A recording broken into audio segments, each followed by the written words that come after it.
जय हिंद, स्वागत है आपका लाइव टाइम्स में। मैं हूं आपके साथ संजय यादव।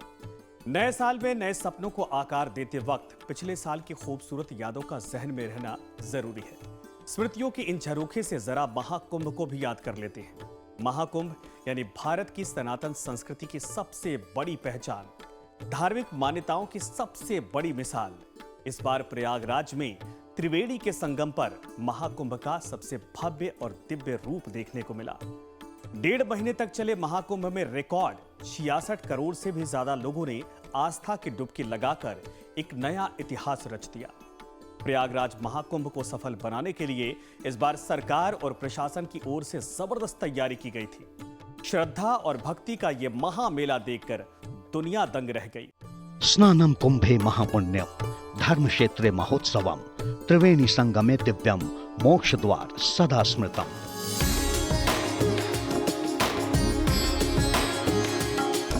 मतलब ये कि कुंभ के स्नान से महापुण्य मिलता है। ये सबसे बड़ा धार्मिक महोत्सव है।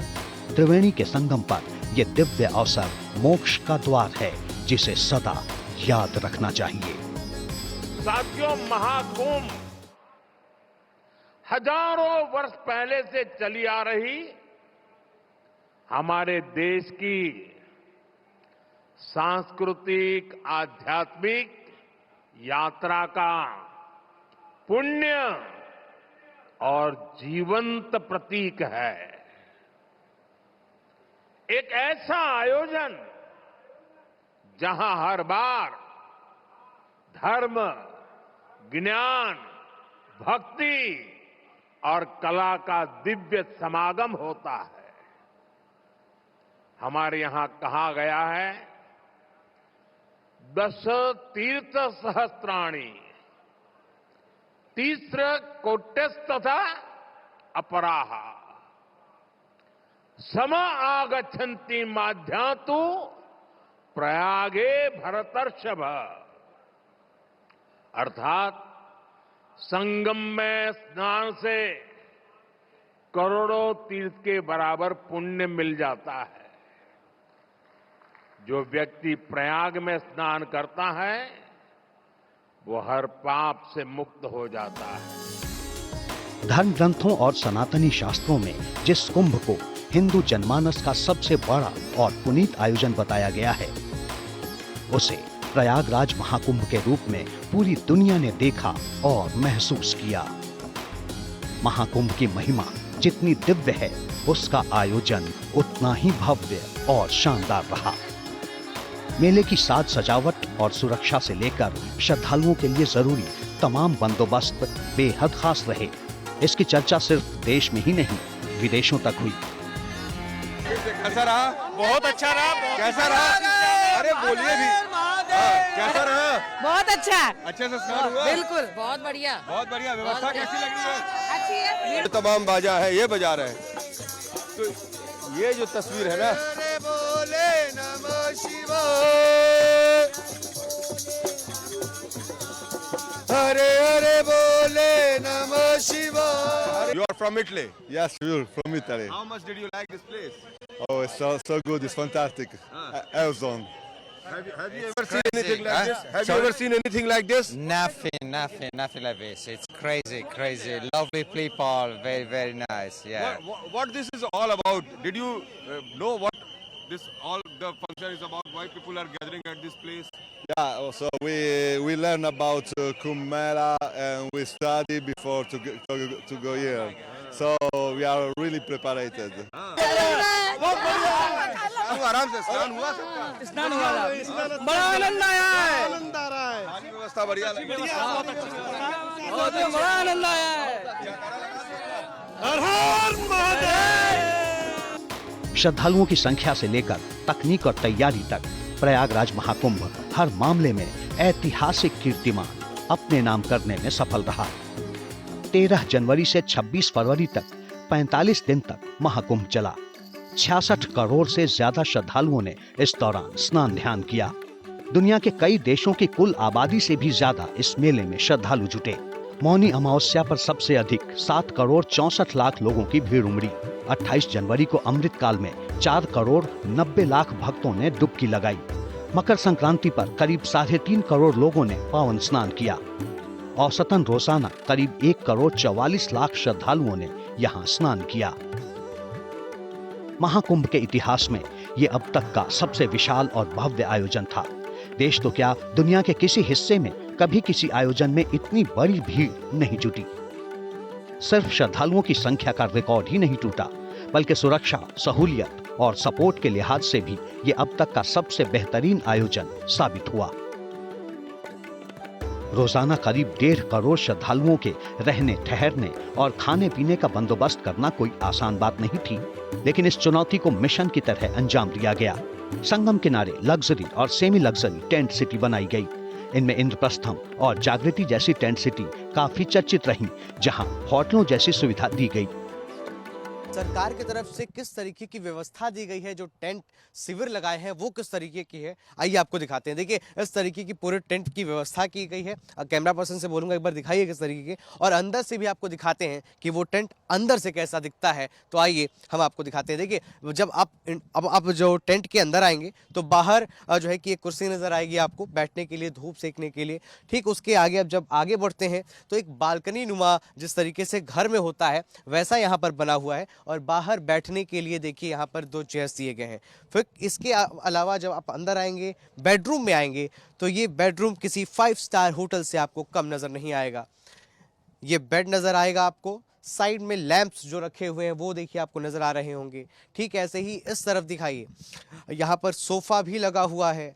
रूम, चूंकि ठंड का मौसम चल रहा है तो यहाँ पर रूम हीटर्स भी लगाए गए हैं। यहाँ पर सोफ़ा रखा गया है, कुछ मीटिंग्स कर रहे हैं उसके लिए। टीवी, टेलीविजन्स की भी यहाँ पर सुविधा दी गई है, और एक आपको टेबल भी यहाँ पर देखने को मिलेगा। ठीक वैसे जैसे कि यहाँ पर जो मतलब इस रूम को किस तरीके से टेम्परेचर मेंटेन किया जाए वो सारी सुविधाएं यहाँ पर आपको नज़र आएंगी। और आपको बता दें कि फ़ोन चार्ज करने के लिए भी उधर दिखाइए, कैमरा पर्सन से बोलूँगा कि वहाँ पर हर तरफ आपको बोर्ड्स नज़र आएंगे, जितने भी बोर्ड दिए गए हैं। अब हम आते हैं बाथरूम सेक्शन में कि बाथरूम किस तरीके का दिखेगा। तो जैसे ही आप अपने रूम से आगे आएंगे तो आपको यहाँ पर एक चेंजिंग रूम मिलेगा, और इस चेंजिंग रूम के बाद ये चेंजिंग रूम यहाँ पर आप चेंज कर सकते हैं। उसके बाद आप आएंगे बाथरूम में, जो कि बाथरूम आपको ऐसा नज़र आने वाला है। बिल्कुल भी 5 स्टार होटल से कम नज़र नहीं आता ये कैंप।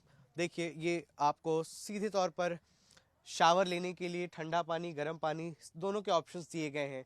उसके बाद देखिए यहाँ पर आपको जो है कि वॉश बेसिन और उसके अलावा जो टॉयलेट्स है वो सारी चीज़ें यहाँ पर दी गई हैं। मिरर की व्यवस्था है, टेम्परेचर एक समान इस टेंट में रहेगा। तो ये सारी सुविधा जो है कि टेंट में आप ले सकते हैं अगर आप महाकुंभ में आ रहे हैं। इसके अलावा दर्जनों पब्लिक शेल्टर बनाए गए, बड़े बड़े रैन बसेरे और सार्वजनिक टेंट लगाए गए, जिनमें हजारों लोग एक साथ रुक सकते थे। शहर के स्थानीय घरों को होम स्टे के रूप में विकसित किया गया, ताकि ज्यादा से ज्यादा श्रद्धालुओं को घर जैसे माहौल और बजट में सही जगह मिल सके। भोजन और पानी के बंदोबस्त की बात करें तो सरकार और प्रशासन के अलावा अलग अलग अखाड़ों और स्वयंसेवी संस्थाओं की ओर से विशाल भंडारे चलाए गए, जहां लाखों लोगों को रोज मुफ्त भोजन मुहैया करवाया गया।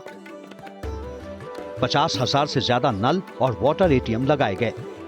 शुद्ध पेयजल के लिए वाटर ट्रीटमेंट प्लांट्स की क्षमता बढ़ाई गई। रिकॉर्ड 1.5 लाख से ज्यादा शौचालय और यूरिनल बनाए गए। स्वच्छ कुंभ के संकल्प के साथ हजारों सफाई कर्मी 24 घंटे तैनात रहे।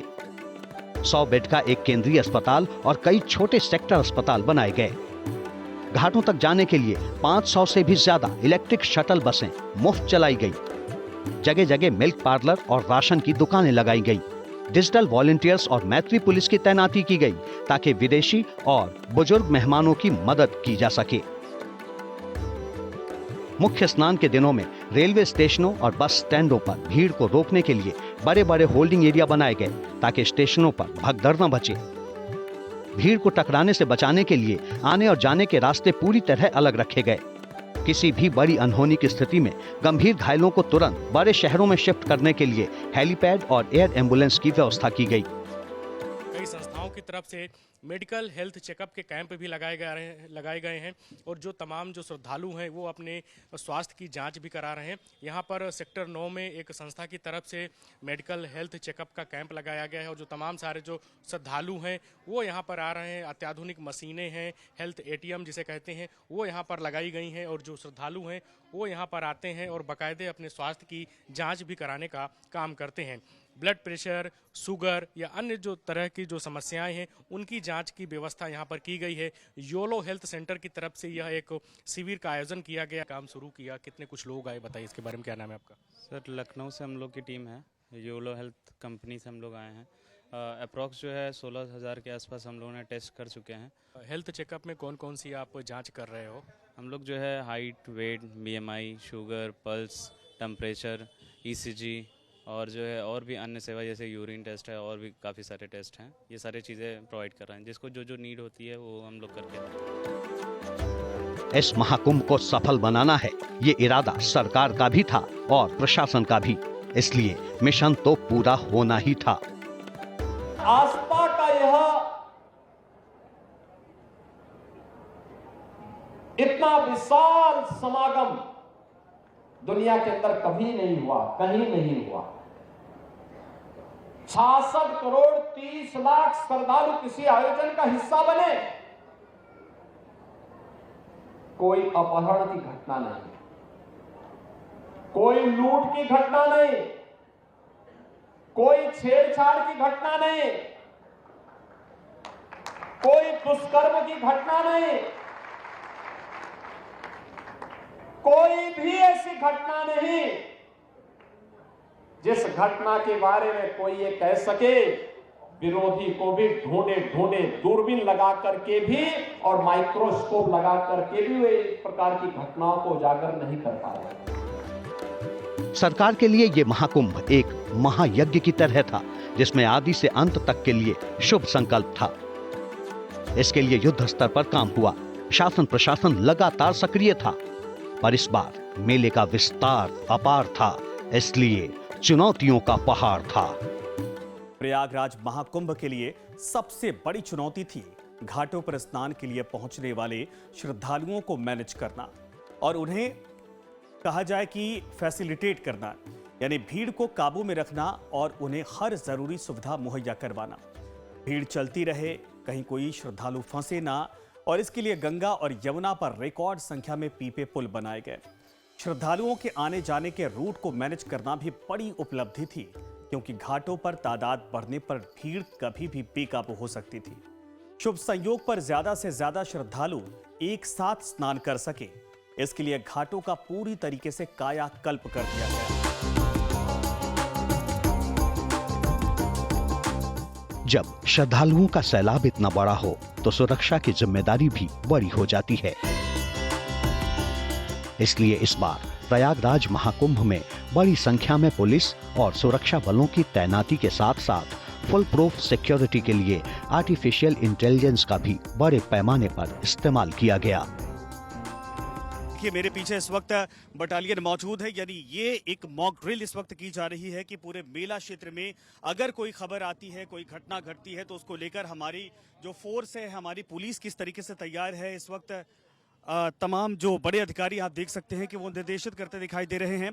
और इन सब के अलावा आप देखिए कि जो लोग हैं उनको लेकर भी कैसे गाइडलाइन है, ये अपने तमाम जो यूनिट है उनको बताया जा रहा है। और साथ में ये देखिए, अंदाजा लगाइए कि यहाँ पर एक सिचुएशन क्रिएट की जा रही है कि अगर कुछ होता है तो उसको लेकर प्रिपरेशन कैसे करनी है। फोर्स हमारी है वो डिप्लॉय की जा रही है, एक सिचुएशन मैंने कहा ना क्रिएट की जा रही है, उसको लेकर अधिकारियों की तरफ से और जो हमारे जवान हैं उनकी तरफ से सुनिश्चित किया जा रहा है कि कुछ भी अगर हो तो उसको लेकर पहले तैयारी कर लेनी है। और यही कारण है कि यहाँ से ये देखिए, अगर वाहनों को देखेंगे तो वज्र वाहन भी आपको दिखाई दे रहे हैं। इसके अलावा दूसरे जो वाहन हैं जिनमें लोगों को ले जाया जाता है वो भी बसेस यहाँ पर वाहन इस वक्त लाए गए हैं। पूरे मेला परिसर में जगह जगह हाईटेक CCTV कैमरे लगाए गए। स्मार्ट फेस रिकॉग्निशन वाले ये कैमरे इसलिए खास थे क्योंकि इनसे चेहरों की पहचान करने के साथ साथ भीड़ की डेंसिटी भी मापी जा सकती थी और भीड़ ज्यादा होने पर कंट्रोल रूम को अलर्ट भेजा जा सकता था। इसके अलावा किसी भी तरह की संदिग्ध गतिविधि का भी फौरन पता लगाया जा सकता था। मेला परिसर में 10,000 से भी ज्यादा हाईटेक सीसीटीवी कैमरे लगाए गए। यूपी पुलिस के साथ साथ आरएएफ, बीएसएफ, एनडीआरएफ और जल पुलिस तैनात रही। पहली बार डिजिटल वॉलंटियर्स की भी मदद ली गई। भीड़ पर नजर रखने के लिए उन्नत ड्रोन तैयार किए गए। थर्मल इमेजिंग और लाउड स्पीकर से लैस ये ड्रोन काफी असरदार रहे। पानी में सुरक्षा के लिए पहली बार अंडर वाटर ड्रोन्स तैनात किए गए। डूबने से बचाने के लिए रिमोट कंट्रोल्ड लाइफ बॉय का इस्तेमाल किया गया। मेले में ड्रोन शो भी किया गया, जिसमें रात के वक्त 2000 से ज्यादा ड्रोन्स के जरिए आकाश में समुद्र मंथन और प्रयागराज के महत्व को दिखाया गया। एक तरफ आसमान से निगरानी के लिए ड्रोन की मदद ली गई, तो दूसरी ओर मेले में बिछड़ने वाले लोगों को मिलाने के लिए इस बार अनूठा प्रयोग किया गया। मेला परिसर में इसके लिए जगह जगह डिजिटल खोया पाया केंद्र बनाए गए। इसमें आधुनिक तकनीक पर आधारित फेशियल रिकॉग्निशन यानी चेहरे की पहचान के जरिए बिछड़े हुए लोगों को उनके परिवार से मिलाने का बंदोबस्त किया गया। यह तकनीक खास इसलिए थी क्योंकि इसे सोशल मीडिया ऐप से जोड़ा गया था, ताकि किसी भी तरह की जानकारी फौरन शेयर की जा सके और ज्यादा से ज्यादा लोगों तक बात पहुंचाई जा सके। यहाँ पर एक एआई टेक्नोलॉजी से लैस हाईटेक ड्रोन लगाया गया है, जो करीब 70 फीट ऊपर की हाइट से करीब 3 किलोमीटर की रेडियस को कवर करता है। और इसमें हाईटेक टेक्नोलॉजी से यानी आर्टिफिशियल इंटेलिजेंस के माध्यम से इस पे 2 बड़े कैमरे लगाए गए हैं, जो डे और नाइट की जो विजिबिलिटी है उसे कवर करते हैं। और पूरे मेला क्षेत्र में किस प्रकार से गतिविधियां संचालित हो रही हैं, किस प्रकार से क्राउड मैनेजमेंट है, उसको लेकर इस हाईटेक टेक्नोलॉजी के माध्यम से बनाए गए ड्रोन कैमरे से सारी चीज़ें मॉनिटर की जाती हैं। यहाँ पर पुलिस कर्मी हैं, 2 पुलिसकर्मी हैं जो इसकी लगातार मॉनिटरिंग करते हैं, और क्या कुछ व्यवस्थाएं हैं मेला क्षेत्र में, कैसे क्राउड मैनेजमेंट करना है, उसको लेकर यहाँ पर स्क्रीन के माध्यम से सारी व्यवस्थाओं को देखने का ये लोग काम करते हैं।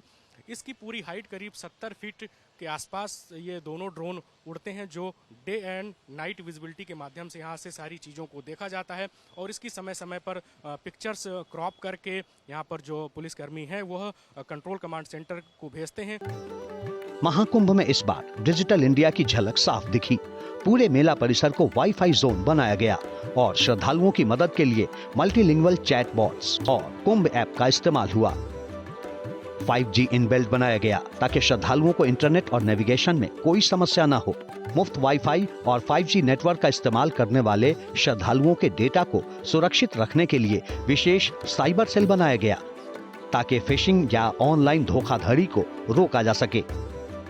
सुरक्षा से सहूलियत तक सबकी निगरानी के लिए एक integrated command and control centre बनाया गया था, जहां से मेले में सबकी हर गतिविधि पर 24 घंटे नजर रखी जा रही थी।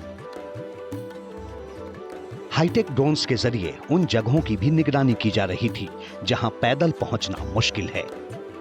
ये ड्रोन लाउड स्पीकर से लैस थे, ताकि जरूरत पड़ने पर भीड़ को संदेश और निर्देश भी दिया जा सके। कोई अनहोनी या हंगामा होने पर हालात को काबू में करने के लिए बड़ी संख्या में फोर्स की तैनाती रही। यूपी पुलिस और पीएसी के करीब 30,000 से भी ज्यादा जवान मेले में तैनात रहे। संवेदनशील जगहों पर आरएएफ, बीएसएफ और आईटीबीपी की टुकड़ियां तैनात थीं। आतंकी खतरे से निपटने के लिए एटीएस और एनएसजी की टीमें भी मुस्तैद थीं। घाटों पर सुरक्षा के लिए जल पुलिस और गोताखोर 24 घंटे अलर्ट रहे। एनडीआरएफ और एसडीआरएफ की दर्जनों टीमें अत्याधुनिक बोट के साथ एक्शन में रहीं। इनके अलावा श्रद्धालुओं को गहरे पानी में जाने से रोकने के लिए फ्लोटिंग बैरिकेड्स लगाए गए। नतीजा ये रहा कि इस बार हादसों की संख्या पर भी काफी हद तक ब्रेक लगा। कुछ एक जगहों पर भगदड़ और आग लगने जैसे वाकये जरूर हुए, पर जल्द ही उन पर काबू भी पा लिया गया। लगातार प्रशासन अलर्ट पर है। यहाँ पर एसीपी की गाड़ी अभी गुजरी है और पुलिस फोर्सेस की गाड़ियां आप देख सकते हैं कि यहाँ लगातार चेकिंग की जा रही है, पूरे स्थिति का जायजा लिया जा रहा है। पुलिस की टीम जो है चप्पे चप्पे पर मौजूद है। रूट्स जहां जहां डाइवर्ट है, जो श्रद्धालु आ रहे हैं उन्हें पूरी तरीके से इंस्ट्रक्शंस दिए जा रहे हैं कि कौन से रूट्स डाइवर्ट हैं। और आप देखेंगे कि एसीपी की गाड़ी के पीछे जो यूपी पुलिस की गाड़ियां हैं वो लगातार आप देख पाएंगे। यहाँ पर प्रशासन पूरी तरीके से अलर्ट पर है, क्योंकि जो भगदड़ मची थी उसमें कई लोगों को अपनी जानें गंवानी पड़ी। हालात जो है वो सामान्य रहे, इस बात का खासा ध्यान रखा जा रहा है। और आप देखेंगे कि सुबह शाम इसी तरीके से जो प्रशासन और पुलिस है वो यहाँ पर चेकिंग करने के लिए आती है। खासतौर पर ये जो एरिया है वो संगम तट के बेहद नजदीक है और यहीं से सबसे ज्यादा श्रद्धालु जो है वो संगम तट की ओर जाते हैं। ऐसे हादसों पर काबू पाने के लिए पूरे मेला परिसर में 50 से भी ज्यादा टेम्पररी फायर स्टेशन बनाए गए थे। टेंटों में आग न लगे, इसके लिए ज्यादा से ज्यादा फायर रिटार्डेंट मटेरियल का इस्तेमाल किया गया। आयोजन कोई भी हो, सियासत उसमें कोई न कोई रास्ता ढूंढ ही लेती है। प्रयागराज महाकुंभ भी इससे अछूता नहीं रहा। कभी मेले में बंदोबस्त पर सवाल उठाए गए, कभी श्रद्धालुओं की सुरक्षा पर सियासत गरमाई। संगम में डुबकी लगाने और नहाने को लेकर भी राजनीति के खिलाड़ी लगे ही रहे। पर जब प्रदूषित पानी का मुद्दा उठा तो जमकर शोर शराबा भी हुआ। बात करोड़ों लोगों की जिंदगी की थी, इसीलिए पर्यावरण के कई जानकार और सामाजिक संगठन भी इसमें कूद पड़े। लेकिन इधर सियासत होती रही और उधर महाकुंभ अपना महासफर तय करता रहा। भव्य आरंभ से शानदार समापन तक एक नया इतिहास रचता रहा। महाकुंभ के दौरान करीब 1.5 महीने तक एक तरफ जहां आम श्रद्धालुओं का जबरदस्त सैलाब उमड़ता रहा, तो दूसरी ओर देश विदेश के नामी गिरामी चेहरे भी इस महामेले के आकर्षण में संगम तट तक खिंचे चले आए। प्रधानमंत्री मोदी और मुख्यमंत्री योगी जैसे सियासी सितारे तो आरंभ से अंत तक महाकुंभ के आयोजन को सफल बनाने में जुटे रहे। डबल इंजन सरकार के बेहतर तालमेल ने संकल्प को सिद्धि तक पहुंचाया, तो सितारों की मौजूदगी ने महाकुंभ की खूबसूरती में 4 चांद लगा दिए। बॉलीवुड के बादशाह अमिताभ बच्चन से लेकर महाकुंभ से मिलने वाले महापुण्य के गवाह बने। इनके अलावा सिनेमा और संगीत के सितारों में अक्षय कुमार, अनुपम खेर, शंकर महादेवन और कैलाश खेर जैसी हस्तियों ने भी खूब समा बांधा। यूं तो हर 4 साल बाद महाकुंभ का आयोजन होता है और हर बार श्रद्धालुओं की ऐसी ही बेइंतहा भीड़ उमड़ती है, पर इस बार इस महामेले को मिशन की तरह लिया गया। सरकार से संगठन तक और समाज से स्वयंसेवकों तक सबने दिन रात एक कर दिया था। बावजूद इसके कुछ एक जगहों पर ऐसी घटनाएं हो गईं जिससे कई श्रद्धालु आहत हो गए। मौनी अमावस्या और बसंत पंचमी जैसे बड़े स्नानों के दौरान भारी भीड़ के कारण प्रयागराज स्टेशन और मेला क्षेत्र के कुछ हिस्सों में अफरा तफरी मची, कुछ लोग हताहत भी हुए। महाकुंभ में वीआईपी कल्चर को लेकर भी हंगामा हुआ। कई श्रद्धालुओं में इस बात को लेकर नाराजगी दिखी कि वीआईपी मूवमेंट के लिए आम लोगों के रास्ते और पांटून पुल बंद कर दिए गए, जिससे भीड़ बेकाबू हो गई। लेकिन प्रशासन और मेला प्रबंधन की मदद से ऐसे हालात पर जल्द काबू पा लिया गया और महाकुंभ के आयोजन पर इसका कोई खास असर नहीं पड़ा। इसके अलावा महाकुंभ में डुबकी लगाने को लेकर भी सियासत जमकर हुई। विरोधियों की दलील थी कि संगम का पानी इतना स्वच्छ नहीं कि उसमें आचमन किया जा सके। इसे लेकर पक्ष और विपक्ष के बीच खूब वार पलटवार हुए। दुष्प्रचार का कोई मौका विरोधियों ने चूका नहीं। जिनको ये आस्था का महासमागम अच्छा नहीं लग रहा था, उन्होंने कोई मौका नहीं छोड़ा। मौनी अमावस्या के दिन 8 करोड़ श्रद्धालु यहां पर था। हमारी प्राथमिकता थी कि इन श्रद्धालु जनों को सुरक्षित स्नान करा करके उनके गंतव्य की ओर प्रस्थान करवाया जाए। क्या संगम पे, क्या ऐरावत घाट पर, क्या गंगा जी के किसी भी घाट पर, क्या रेलवे स्टेशन पर, क्या बस स्टेशन पर, क्या अगल बगल के जनपदों में इतना बड़ा समागम प्रयागराज आने की ने तत्पर दिखाई दे रहा था, लेकिन विरोधी और विपक्षी लगातार दुष्प्रचार कर रहे थे, बदनाम कर रहे थे, अपमानित करने की भाषा का उपयोग कर रहे थे। मां गंगा को साफ करने की बात सबने कही और बीजेपी बढ़ चढ़ करके आगे आई है। क्या गंगा साफ है जहां साधु संत स्नान करेंगे? और साधु संतों को शिकायत है, देखिए कुंभ व्यापार की जगह नहीं हो सकती है। हमारे साधु संत जो परंपरा चलाते हैं, साधु संत हमारी शोभा है। जब कुंभ में बड़े पैमाने पे साधु संत आते हैं तो वो शोभा बढ़ाते हैं हमारे कुंभ की। अब उन्हें उनके साथ भी भेदभाव किया जा रहा है। साधु संतों को जो स्थान मिलना चाहिए वो स्थान नहीं मिल रहा है, सरकार कब्जा कर ले रही है। दरअसल केंद्रीय प्रदूषण नियंत्रण बोर्ड की एक रिपोर्ट में ये बताया गया कि संगम के पानी में फेकल कोलीफॉर्म यानी मल संबंधी बैक्टीरिया और बायोलॉजिकल ऑक्सीजन डिमांड का स्तर सामान्य से बहुत अधिक है। इससे पहले एनजीटी ने भी प्रयागराज में सीवेज ट्रीटमेंट प्लांट्स की कमी और नालों के सीधे गंगा में गिरने पर असंतोष जताया था। लेकिन यूपी सरकार और राज्य प्रदूषण नियंत्रण बोर्ड का दावा था कि संगम में आचमन करने में कोई दिक्कत नहीं है। अंत भला तो सब भला। तमाम विरोधों और विवादों के बावजूद महाकुंभ आगाज से अंजाम तक देश दुनिया की सुर्खियों में बना रहा। इस आयोजन से देश की धार्मिक और सांस्कृतिक पहचान तो मजबूत हुई ही, कारोबारी दुनिया और सरकारी खजाने को भी बूस्टर डोज मिला।